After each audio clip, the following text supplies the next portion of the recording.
नमस्कार दोस्तों, स्वागत है आप सबका मेरे ज्ञान गंगा रहस्यमयी चैनल में। दोस्तों, कल हम आप लोगों को आत्म तत्व या परमात्मा का प्राप्ति या उसका पहचान कैसे करेंगे आदि शंकराचार्य के द्वारा विवेक चूड़ामणि का 6वां श्लोक बताए थे कि और आदि शंकराचार्य का जीवनी चरित्र थोड़ा सा बताए थे।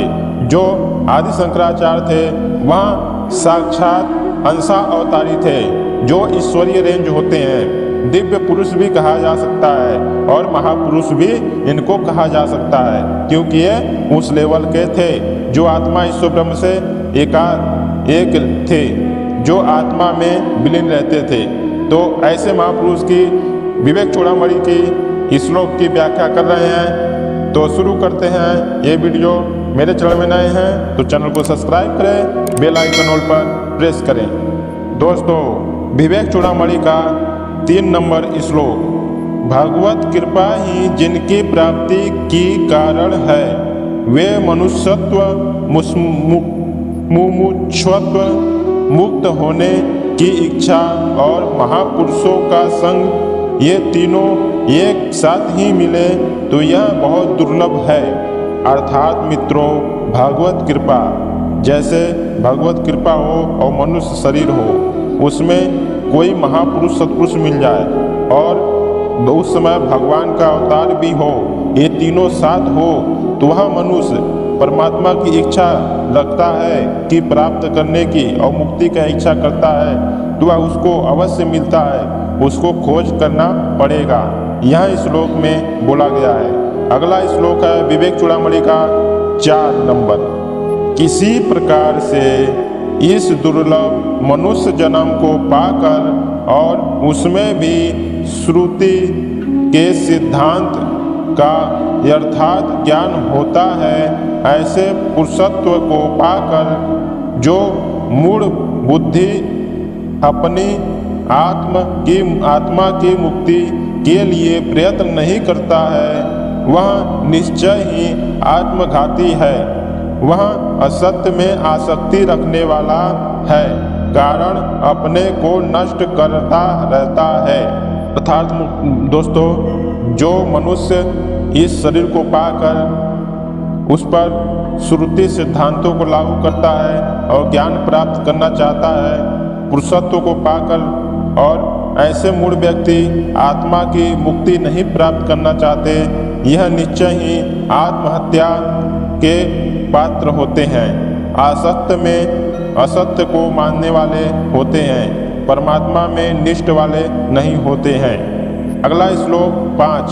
दुर्लभ मनुष्य देह और उसमें पुरुषत्व को पाकर जो मोक्ष रूपी स्वार्थ साधन में प्रमाद करता रहता है, इससे अधिक मूढ़ और कौन होगा।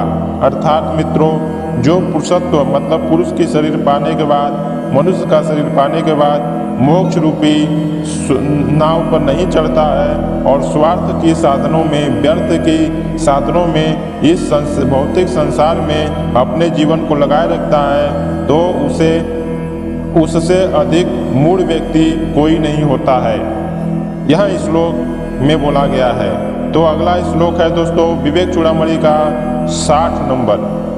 विद्वानों की वाणी की कुशलता, शब्दों का धारावाहिकता, शास्त्रों की व्याख्या, कुशलता और विद्वानों का भोग ही का कारण हो सकता है, मोक्ष का नहीं।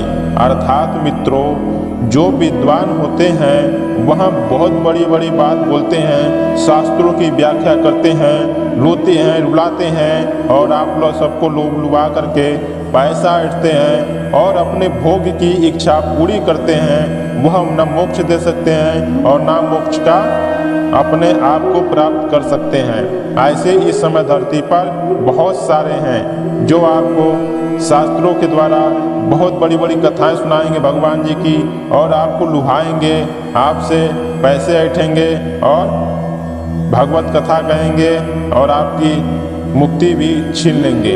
अगला श्लोक है विवेक चूड़ामणि का 61।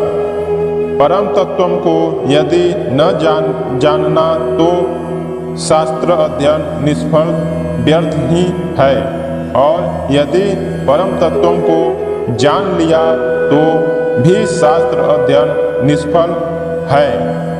दोस्तों, अर्थात इसका अर्थ यह है, परम तत्वों को जानने के बाद शास्त्र अध्ययन करना व्यर्थ होता है, और परम तत्वों को नहीं जाने हैं और शास्त्र का परम तत्वों को जान लिया अगर शास्त्र का अध्ययन कर रहे हैं तब भी व्यर्थ है। दोनों तरफ से, नहीं जाने तब भी व्यर्थ है और जान लिए तब भी व्यर्थ है। अर्थात दोस्तों, अगर जान लिए तो आप स्वयं जो बोलोगे वही होगा ग्रंथ, और नहीं जाने हैं तो आपको परम तत्वों के बारे में, उस शब्द महाजाल के बारे में कुछ भी नहीं पता चलेगा। विवेक चूड़ामणि का 62 नंबर श्लोक। शब्द जाल, वेद आदि शास्त्र तो चित्त को भटकाने वाले एक महान वन के समान हैं। इसके लिए किन्हीं तत्वदर्शी महापुरुष सत्पुरुष से प्रयत्न पूर्वक आप तत्वों को जान लेना चाहिए। अर्थात मित्रों, यह जो ग्रंथ है यह एक महावन के समान है। चित्त को भटकाने वाले हैं, इधर उधर लुढ़काने वाले हैं। अर्थात आपको तत्वज्ञानी महापुरुष के पास जाकर आप तत्वों को जान लेना चाहिए। श्लोक नंबर विवेक चूड़ामणि का 63। अज्ञानी रूपी सर्प से डसे हुए को ब्रह्मज्ञानी रूपी औषधि के बिना वेद से, शास्त्र से, मंत्र से क्या लाभ है। अर्थात मित्रों, अज्ञानी रूपी मतलब अज्ञानी हो और शास्त्रों का और वेदों का रट लिया हो तो वह अपने आप को ब्रह्मज्ञानी कहता हो, मंत्रों का उच्चारण करने वाला हो तो उससे उसको कोई लाभ नहीं मिलेगा, क्योंकि वह उस सब में अज्ञान के ही कारण चल रहा है। विवेक चूड़ामणि का 64 नंबर श्लोक।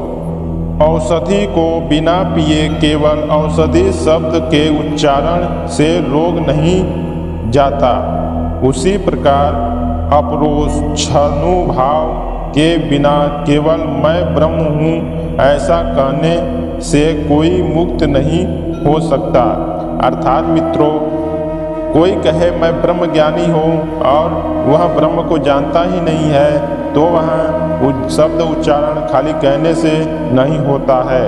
अर्थात उसी प्रकार वैद्य के पास जाएंगे तो दवा हम बिना खाए और सोचे कि दवा चिल्लाने से हम ठीक हो जाएंगे, तो नहीं, हमें दवा खाना होगा।